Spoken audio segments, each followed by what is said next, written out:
Ini adalah materi pertemuan 11 mengenai multikulturalisme dan identitas sosial. Dalam materi ini yang akan kita bahas adalah keberagaman yang ada di Indonesia. Yang pertama, kita harus paham dulu apa dasar dari multikulturalisme ini. Dasar dari si multikulturalisme ini adalah sebetulnya mencakup satu pemahaman, penghargaan, dan penilaian atas budaya seseorang. Jadi kan kita memang memiliki budaya yang berbeda, budaya yang berbeda. Nah, adanya keberagaman budaya ini secara tidak langsung memiliki rasa keinginan untuk bisa memahami dan menghargai budaya seseorang, itu yang paling penting. Kemudian yang kedua, multikulturalisme ini juga mencakup bagaimana cara kita memandang budaya yang berbeda dengan budaya kita, baik itu dari agama, kemudian etnis, kemudian juga bagaimana cara dia mampu untuk mengembangkan keberagaman ini menjadi satu aset bagi masyarakatnya, itu yang paling penting. Karena memang masyarakat di Indonesia ini memiliki tingkat, budaya atau keragaman yang sangat kompleks, beda dengan di negara-negara lain atau suku bangsa lain. Suku bangsa lain mungkin sukunya hanya satu atau 2, di kita bisa sampai 114 suku yang berbeda. Nah, 114 suku yang berbeda ini menjadi sesuatu hal yang menarik dan menjadi satu kekayaan budaya tersendiri bagi Indonesia. Makanya kenapa disebut dengan istilah multikulturalisme. Ini berdasarkan apa terjadi yang namanya multikulturalisme ini? Berdasarkan kondisi sosial kulturalnya, berdasarkan geografis juga, sehingga ini menjadi satu identitas nasional. Identitas nasional itu seperti apa? Identitas yang dianut oleh masyarakatnya sendiri, seperti itu. Nah, dengan adanya kemajemukan bangsa yang ada di Indonesia, maka terjadi prinsip penyelenggaraan yang biasa disebut sebagai pertama demokratis. Demokratis itu berarti kita berhak menyampaikan pendapat yang kita miliki. Kemudian berkeadilan sosial. Berkeadilan sosial itu ya kita punya hak dan kewajiban yang sama. Jadi memang satu hal yang dianut bersama, tidak diskriminatif. Kenapa? Supaya kita bisa saling menghargai orang yang berbeda dengan kita. Itu yang paling penting. Ketiga, menjunjung tinggi hak asasi manusia. Bahwa semua orang punya hak yang sama, punya nilai agama yang dianut berbeda juga, dan menjunjung tinggi yang namanya kultural. Atau kultural ini lebih kepada budaya yang dianut. Dan ada juga yang disebut menjunjung tinggi kemajemukan. Kemajemukan itu seperti apa sih? Kemajemukan itu adalah keberagaman yang ada di budaya tersebut. Apa yang menjadi faktor penyebab munculnya masyarakat multikultural? Yang menjadi penyebab munculnya masyarakat multikultural adalah pertama, adanya latar belakang historis. Nah, latar belakang historis ini seperti apa sih? Nah, latar belakang historis ini lebih kepada budaya ini terbentuk karena faktor apa? Itu yang paling penting. Dua, karena kondisi geografis. Nah, kondisi geografis ini juga berpengaruh sebetulnya. Kondisi geografis ini juga berpengaruh. Kenapa berpengaruh? Karena kondisi geografis ini lebih kepada bagaimana sebetulnya cara kita berkembang dengan masyarakat tersebut. Nah, kemudian seperti apa kondisi geografisnya? Kalau misalnya kita berada di pegunungan, maka secara tidak langsung sistem sosial budaya yang ada di yang kita adaptasi adalah bagaimana cara mereka bertahan hidup di pegunungan tersebut. Begitupun jika berada di wilayah yang dekat laut. Kemudian ada juga bagaimana terbuka terhadap budaya lain. Nah, ketika kita bisa terbuka dengan budaya lain, maka akan makin beragam budaya yang masuk atau yang kita terima. Itu yang paling menarik. Ada yang disebut dengan macam-macam masyarakat multikultural. Nah, macam-macam masyarakat multikultural adalah yang pertama, masyarakat majemuk dengan kompetisi yang seimbang. Kenapa punya kompetisi yang seimbang? Karena merasa bahwa common tuh sama. Jadi merasa bahwa saya sama-sama tinggal di tempat yang sama, saya sama-sama lahir di tempat yang sama, walaupun kita berbeda, tapi kita punya nilai kompetisi yang sama. Nah, itu yang membedakan. Nah, kemudian ada masyarakat majemuk berdasarkan mayoritas dominan. Biasanya semakin dominan seseorang di masyarakat tersebut, maka multikulturalismenya makin sempit. Karena kenapa? Karena banyak beragam ya. Justru kalau misalnya makin heterogen macam-macam masyarakat yang ada di dalamnya, maka otomatis akan menyebabkan sesuatu hal yang jauh lebih kompetitif atau tidak seimbang. Kemudian masyarakat majemuk dengan minoritas dominan. Nah, kalau minoritas dominan ini berdasarkan kelompok etnis yang berbeda.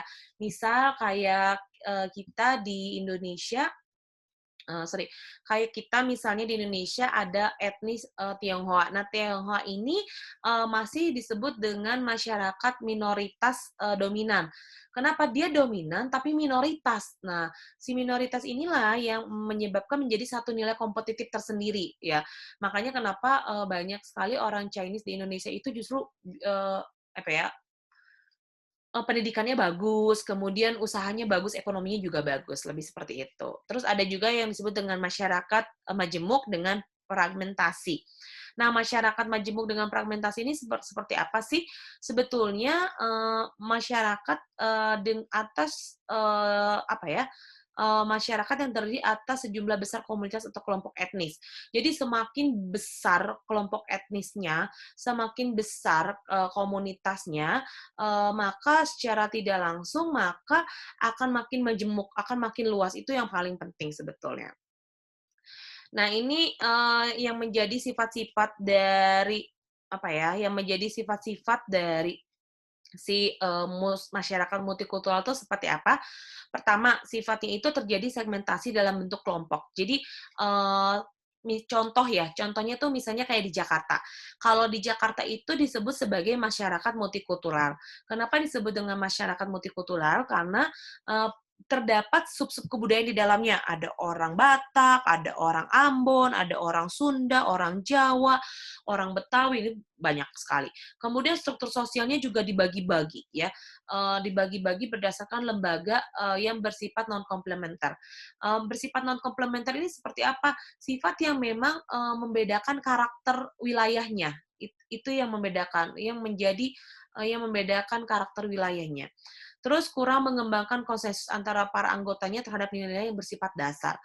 Apa sih konsensus ini? Nah, konsensus ini adalah lebih kepada bagaimana kita menilai budaya tersebut. Itu yang paling penting. Bagaimana kita menilai budaya tersebut sehingga itu menjadi konsensus tersendiri. Kalau makin makin semakin multikultural, semakin beragam, maka secara tidak langsung juga secara relatif akan lebih banyak mengalami yang namanya konflik. Kenapa bisa mengalami konflik lebih lama, lebih banyak? Karena ya dia akan bertemu dengan satu kelompok dengan kelompok yang lainnya. Nah, itu yang menyebabkan menjadi satu konflik tersendiri. Kemudian juga ada tumbuh integrasi sosial atau paksaan untuk tergantung dalam ekonomi tertentu. Nah, kenapa disebut dengan apa ya? Kenapa disebut dengan integrasi sosial? Karena balik lagi satu sama lain akan saling membutuhkan. Nah, rasa keinginan kebutuhan inilah yang menyebabkan adanya interaksi sosial, integrasi sosial lebih tepatnya. Kemudian adanya dominasi politik satu kelompok dengan kelompok lain karena ya mau tidak mau kita akan dipenuhi dengan perpolitikan di dalamnya. Nah, lanjut di sini ada yang disebut dengan karakteristik masyarakat multikultural. Jadi karakteristik masyarakat multikultural ini adalah ada kesatuan genealogis. Kesatuan genealogis ini adalah berdasarkan pertalian darah. Kita merasa bahwa kita merupakan bagian dari kelompok tersebut, kita merasa bagian dari wilayah masyarakat tersebut karena diikat oleh yang namanya pertalian darah, Kemudian ada yang berdasarkan juga teritorial. Teritorial itu tempat tinggal bersama, seperti di Danau Toba. Kalau masyarakat Batak yang ada di Danau Toba itu pasti punya perasaan bahwa kita merupakan bagian dari masyarakat tersebut. Karena kenapa? Wilayahnya ya hanya wilayah di Danau Toba itu sendiri, sehingga ada disebut dengan kesatuan teritorial. Kemudian ada yang disebut dengan kesatuan sakral. Kesatuan sakral ini terbentuk karena anggotanya merasa terikat. Terikat oleh apa? Oleh ikatan spiritual, misalnya karena apa sih kalau di Islam tuh ada yang namanya karena sama-sama dia menganut NU, misalnya sama-sama menganut Persis, kemudian sama-sama menganut Ahmadiyah, atau Kristen dia sama-sama menganut yang namanya Katolik atau Kristen. Nah, kesatuan sakral inilah yang mau tidak mau merasa bahwa kita merupakan bagian dari kelompoknya, itu. Nah, kemudian ada kesatuan campuran. Kalau kesatuan campuran itu udah pasti perpaduan antara udah Madya satu terhubung karena apa? Terhubung karena punya satu pertalian darah, kemudian selain terhubung juga dia tinggal di tempat yang sama, kemudian yang ketiga punya satu keyakinan yang sama, maka itu disebut sebagai kesatuan campuran. Nah, penggolongan tertentu ini terbentuk berdasarkan pertama karena proses terbentuknya, dua karena jenis kelamin, tiga karena umur, kemudian derajat dan kasta. Derajat ini biasanya karena faktor politik ya, itu yang berdasarkan derajat. Tapi kalau misalnya berdasarkan kasta, biasanya karena faktor ekonomi yang dimilikinya. Seperti itu. Nah, terus apa yang dilakukan untuk perilaku dalam masyarakat multikultural? Nah, perilaku dalam masyarakat multikultural ini lebih kepada sesuatu hal yang tidak bisa dihindari karena memiliki paham-paham yang didasarkan pertama etnosentris, menganggap bahwa ukuran budayanya jauh lebih melihat bahwa budayanya jauh lebih penting dari budaya yang lain. Itu jadi etnosentris. Jadi melihat hanya dari sudut pandang budayanya. Kedua, ada primordialisme, di mana menganggap bahwa mengistimewakan satu budaya atau latar belakang tertentu, bahwa ya, budayanya atau rasnya jauh lebih penting dari budaya yang lain. Ketiga, ada kronisme. Kronisme ini adalah memprioritaskan teman. Kenapa? Makanya di kita ada istilah yang namanya KKN, nepotisme. Nah, nepotisme ini adalah memprioritaskan anggota keluarga. Kalau kronisme itu memprioritaskan, kalau kronisme itu berarti memprioritaskan yang namanya teman. Yang akan diutamakan apa? Yang diutamakan adalah temannya ini. Nah, temannya ini kenapa diprioritaskan? Karena dianggap dia merupakan bagian yang akan menguntungkan. Nah, itu yang disebut perilaku yang akan muncul, etnosentris, primordialisme, kronisme, dan nepotisme. Jadi nggak heran kalau misalnya di Indonesia itu masih ada istilah yang namanya KKN, seperti itu. Atau mungkin negara-negara lain juga ada sebetulnya, tapi kalau di kita agak susah karena masih melekat ya. Nah, bagaimana hubungan kelompok sosial dengan masyarakat multikultural? Nah, hubungan kelompok sosial dengan masyarakat multikultural ini karena adanya diferensiasi dan stratifikasi sosial. Diferensiasi ini seperti apa sih? Diferensiasi ini adanya perbedaan cara pandang dalam melihat sesuatu hal yang berbeda dengan masyarakat. Jadi lebih kepada bagaimana cara kita memandang sesuatu hal yang berbeda di masyarakat kita. Seperti misalnya kalau multikultural ini berkaitan erat dengan budaya sendiri, bagaimana bisa mempengaruhi budaya yang lain. Makanya muncul ada yang namanya diferensiasi dan stratifikasi. Stratifikasi itu tingkatan ya, stratifikasi itu tingkatan. Diferensiasi adalah pembeda. Pembeda apa? Pembeda dari satu budaya dengan budaya yang lain. Kemudian kalau stratifikasi itu seperti apa? Stratifikasi itu berarti adanya tingkatan sosial yang berbeda.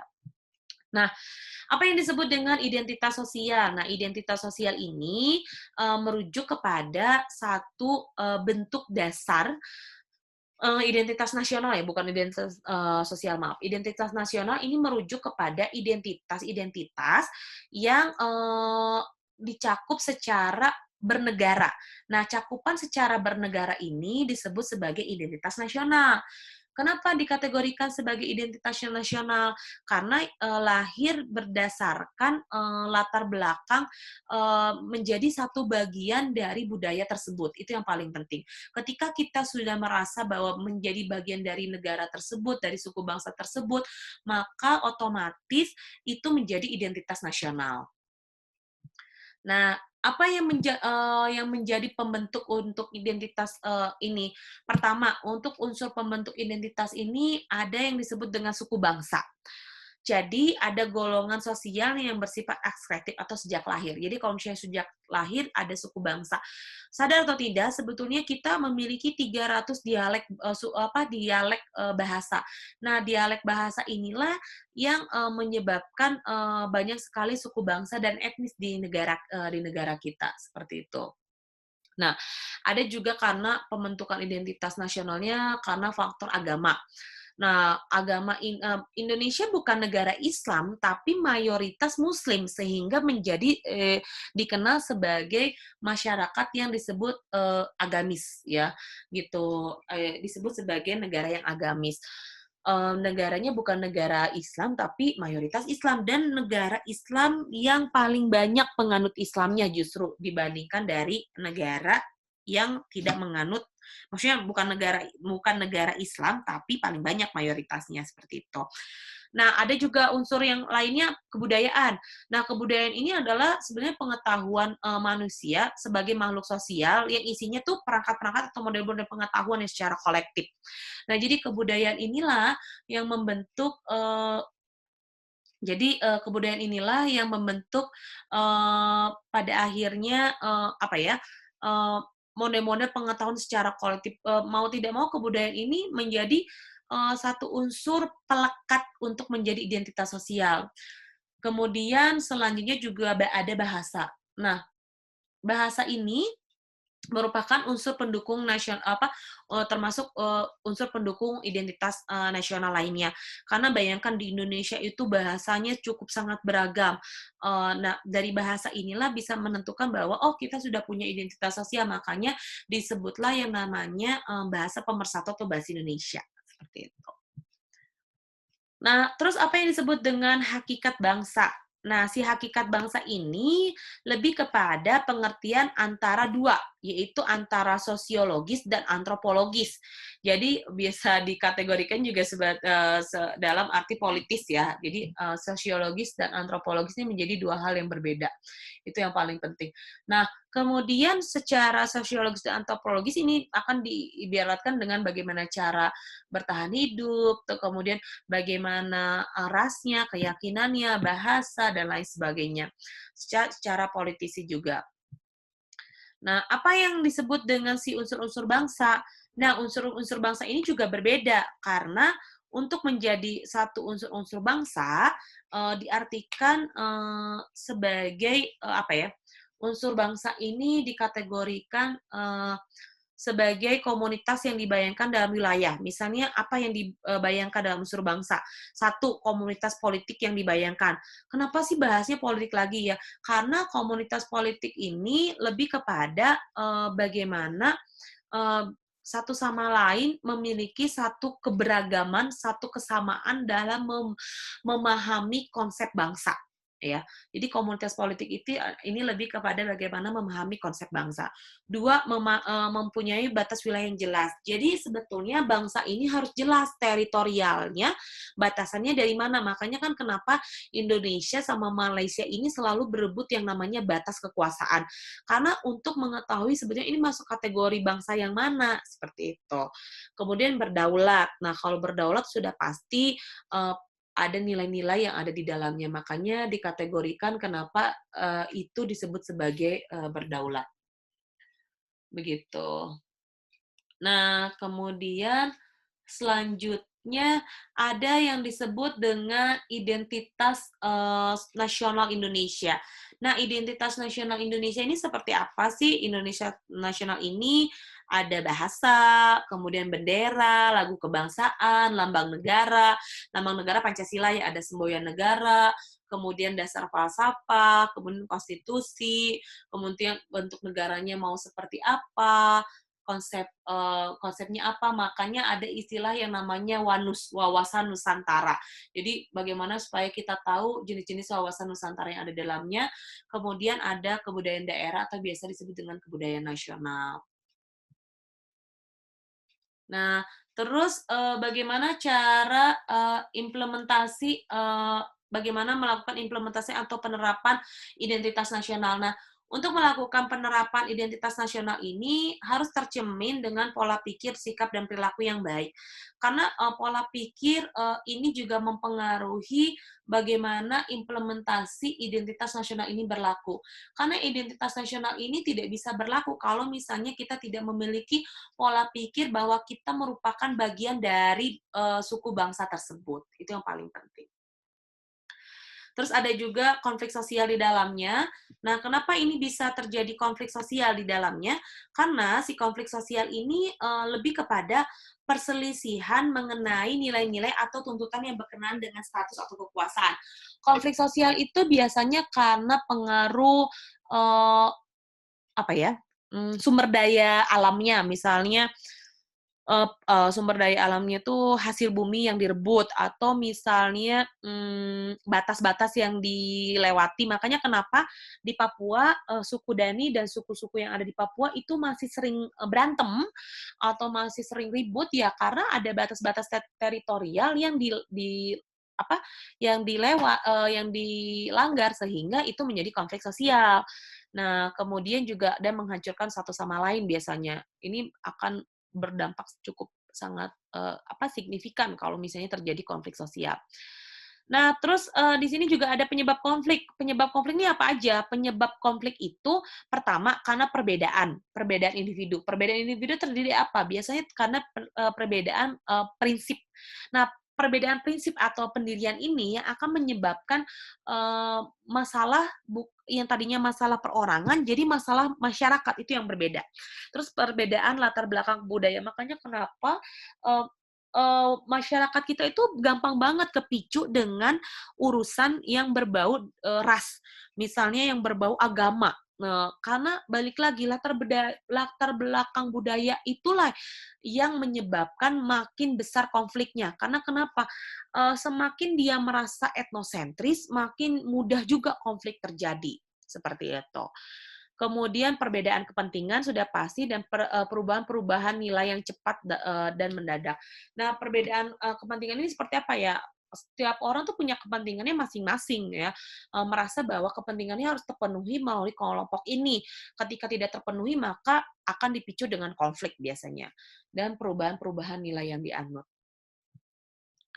Terus ada akibat konflik. Akibat konflik itu apa? Kalau akibat konflik itu sudah pasti akan terjadi yang namanya makin meningkat tingkat solidaritas seseorang tuh makin meningkat karena, oh ini saudara saya, misalnya nih kayak orang-orang yang Viking atau misalnya Jackmania merasa bahwa solider, terus akhirnya banyak tuh beberapa tahun yang lalu kalau nggak salah warga Persib, anggota Persib itu ada yang meninggal sama Jackmania, sehingga terjadi konflik sosial kan di dalamnya. Seperti itu yang terjadi. Kelompok bertikai atau bahkan sesama anggota kelompoknya juga bisa bertikai dan menjadi kubu ya, menjadi kubu antara kubu A dengan kubu B. Itu yang terjadi konflik sosial yang ada di mana ya, yang ada di PDI. PDI itu dulunya PDI aja, nggak ada tuh PDIP. Sekarang justru berubah jadi ada PDIP. Karena terjadi konflik sosial yang ada di dalamnya. Terus ada perubahan kepribadian karena timbul rasa benci dan dendam. Nah, terus di sini selanjutnya bagaimana sebetulnya cara mengatasi konflik ya. Cara mengatasi konflik ini ada beberapa hal yang harus dilakukan, beda-beda ya. Cara mengatasi konflik itu konflik sosial ini berbeda. Ada yang disebut dengan paksaan atau koersi. Seperti apa sih kalau misalnya koersi? Nah, koersi ini lebih kepada sebetulnya bagaimana ketika oke, sebentar ya. Oke, jadi sebetulnya koersi ini akan seperti apa?